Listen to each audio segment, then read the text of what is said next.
আসসালামু আলাইকুম এভরিওয়ান, সবাই কেমন আছেন? আশা করি আল্লাহর অশেষ রহমতে সবাই ভালো আছেন। নিপু লাইফ স্টাইলে সবাইকে স্বাগতম।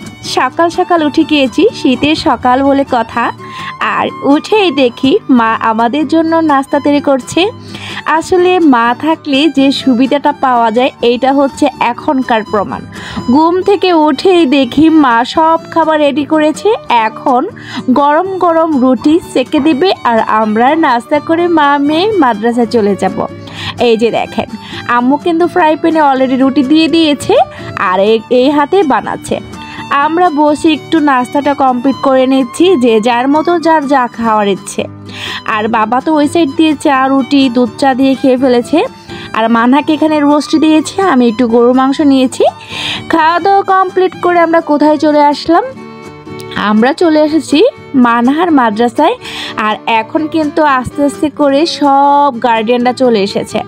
ক্লাস শেষ করে বাসায় এসে দেখি মা আমাদের জন্য ঝাল ঝাল করে গরুর মাংস রান্না করছে।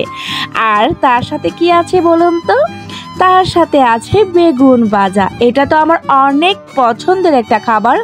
এই বেগুন ভাজাটা হলে আমার আর কিছুই প্রয়োজন হয় না। খাবার দাবার কমপ্লিট করে একটু বাইরে যেতে ইচ্ছে করছিল। আর এখন যেহেতু শীতকাল, অবশ্যই কিন্তু ঠান্ডা ঠান্ডা একটা ওয়েদার। আমরা কিন্তু শাল টাল পরে একদম রেডি সেডি হয়ে বাইরে বের হয়ে গিয়েছি। আর পরিবেশটা কিন্তু খুবই সুন্দর, কোনো লোকজন ছিল না। আস্তে আস্তে করে সূর্যটা ডুবতে শুরু করেছে, অন্ধকার নামতে শুরু করেছে। যাই হোক, আমাদের হাঁটাহাঁটি কমপ্লিট করে বাসায় তাড়াতাড়ি চলে যেতে হবে, কারণ একটু পরেই অন্ধকার নেমে আসবে। কি বলে?